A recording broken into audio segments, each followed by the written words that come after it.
We're back for another video, and today I'm not going to turn this on because what we're dealing with is my monitor stand. On my workspace I have 3 monitors, technically 4. In any case, this bracket is something I laser cut quite some time ago to hold 2 of these Dell P190s monitors, the ones I like, that are a weird aspect ratio and resolution that nobody likes. Consequently, I get them for about 30 bucks each. They do the job just fine for me. But my bracket, over time, and in the sun, the glue has started to let go, and I started to tilt ever so slowly forwards, and that's starting to affect my posture and my ability to function doing this. I'm starting to get pain and whatnot. So I need to remove everything off here, remove some screws out of this base, take these packers out of here, and remove the whole bit off the top so that I can get to them and fix them. Okay, we got everything off here. It's a little bit dusty, but we'll fix that once we get it off. There are 2 Robinson screws at the back, also known as square drive. I'm going to reach over and try and loosen them up, and time to turn these monitors off. We'll pull them down and have a look.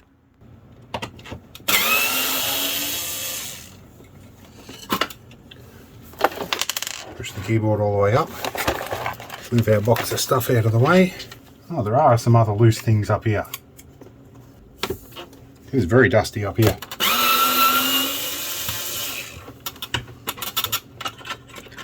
There's a safety wire I put on there, just in case. Where are we? Power up. Power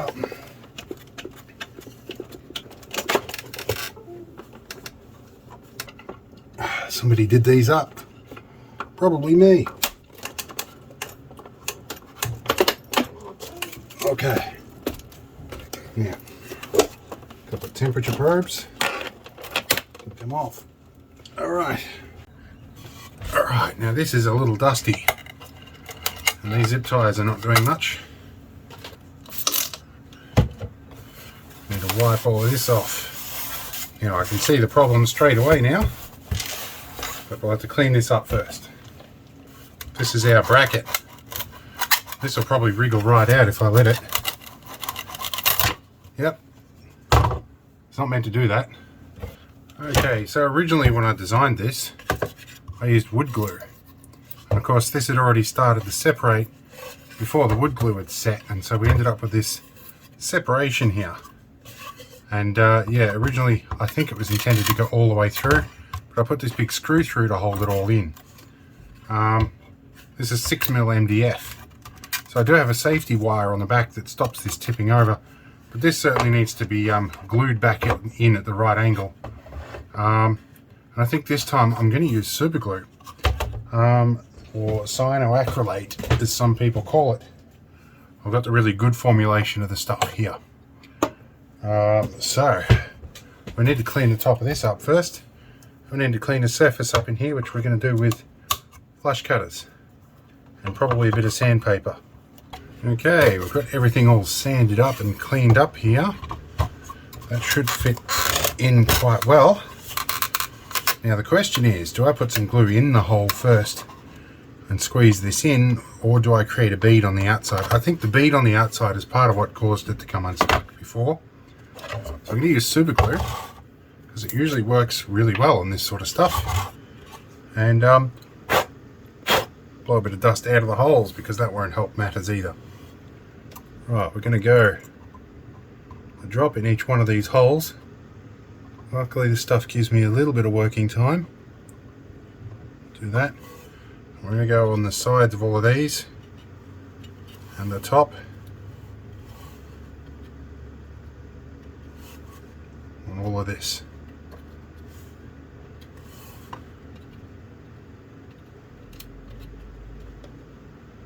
Up here.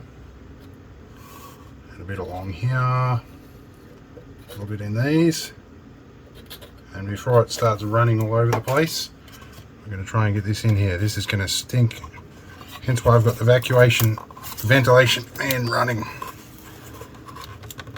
Alright, now that is in pretty tight. It's all over my fingers, so give me a moment. Here we have a workshop rag and a bit of acetone here. I'll put the lid back on the super glue before we do much else to avoid further catastrophe. Bit of acetone on a rag to get it off my fingers. Every time I touch super glue, this is what happens. So we'll get this off my hands fairly quickly. And that also stinks. This is a fume vent up here. Sucks all the fumes out. It's awkward to work in my workspace when this is down here because this is normally part of my workspace. Well, that's in quite firmly now. I'm going to run a bead around all the corners and stuff because MDF sets pretty quickly, but this, it soaks it in, which is good. I'll run a bead along all of these. Right, I took the opportunity while I was here to clean the windows as well, and told my apprentice I was getting rid of my monitors because I didn't need them anymore. She's a little bit upset with me. She'll find out when I put them back. Now, this bottom of the bracket has moved out a little bit, but that's okay. We will fix that later. I have reinforced it with a bit more glue. Now, the tricky bit is going to be getting all these plugged back in without everything falling apart. You go on that side. Number 2 power can go here. Computer's detected the second one. Now let's see if we can get all this up in position again. You can go forwards. It's going to stay on the lock wire. Hopefully it doesn't fall off. Good thing I like it at Robertson screws.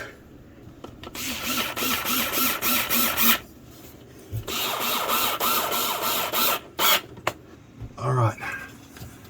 Now our safety wire goes around the top of this. There's that screw there. Yeah. I'm doing this by feel. I can't see what I'm doing. I guess I sort of can in the window now that it's clean. Alright. That should stop it falling on my nose. Alright, need a little bit of cleaning, which ironically I'm not using Windex for. I'm going to use spray and wipe. Alright, my phone fell off the bracket and I don't want that stuff getting in the bottom of the bezel. Okay. Okay. Clean up the bit of blue tack off the top here as well. This should start to come up nice and clean. There is, if you're interested in the build on this, there is a video and a playlist which I'll put below that encompasses all of this stuff. And I think my lens has got some junk on it. Alright, let's see if my monitors still work and if I got them in the right way round. Okay, it's moved stuff around. Wow, I can actually see all the colors. I was worried with the highlight in Windows for a while because it looked very hard to see, and that was because the viewing angle was too steeply down, and I'm 6'6", nearly 6'7". So I need this elevated position. That's much better, much happier. Anyway, I'll get some stuff sorted out and we'll finish this video. Alright, time to put some stuff back. Let's see here. Which order did I have it in? The dumping grounds will go up this end. Yeah, this is where I measured very carefully when I first built it. I've got about 1 millimeter in there. This is the new parts box. This is one that I access more frequently up that end. This is resistors and stuff. These are the smaller stuff. That's USB, that's PCB built stuff. That's USB bits, no, it's Gender Bendis. And this is USB bits and pieces. We'll space this out a bit, they need a bit more room to come out. Alright, I have more visually pleasing workspace now, and I took some time to clean everything up. This side of the desk's another matter that happens weekly. I clean it up weekly, and it gets like that all the time. And I have this massive box full of dusty stuff to figure out what to do with now. So I'm going to work that out, and you guys won't have to. This is a job for me while I do some other stuff. And it's getting on to 5 PM now, and it's time for me to go over and check on my 96-year-old neighbour, because the neighbours around here, we all look after each other, and this bloke needs a little bit of extra care, so we stop in every afternoon to make sure he's okay. Anyway, hope it was an interesting video. Probably a short one. We'll see you in the next one. Okay, so addendum. I've got no sound. I might have to pull this off and find out why. Okay, we're going to move my little wolf emblem there. We need to pull screws out. It does feel good to have got that dust out. Oh, that's right, the threaded insert's fallen out of that one. I have to glue that one back in. Okay. Audio switch is in here, and it's in this connector here. That's audio. Okay, but still no audio, and that is the right one. We have audio coming through that. Maybe it's come off the back of the computer. Alright, so one thing I do need to do is find out if I actually have audio from the computer running into this. So we're going to take our bypass lead through our headphone out socket here. Going to plug into a set of Bluetooth headphones here. See if we have audio. We don't. I did bump a bunch of keys when I was cleaning the keyboard, and that might have changed some configuration. Alright, so I gave all the connectors a bit of a wriggle, and I think I've got some audio here. Skip through a bit here. So I've got some audio there.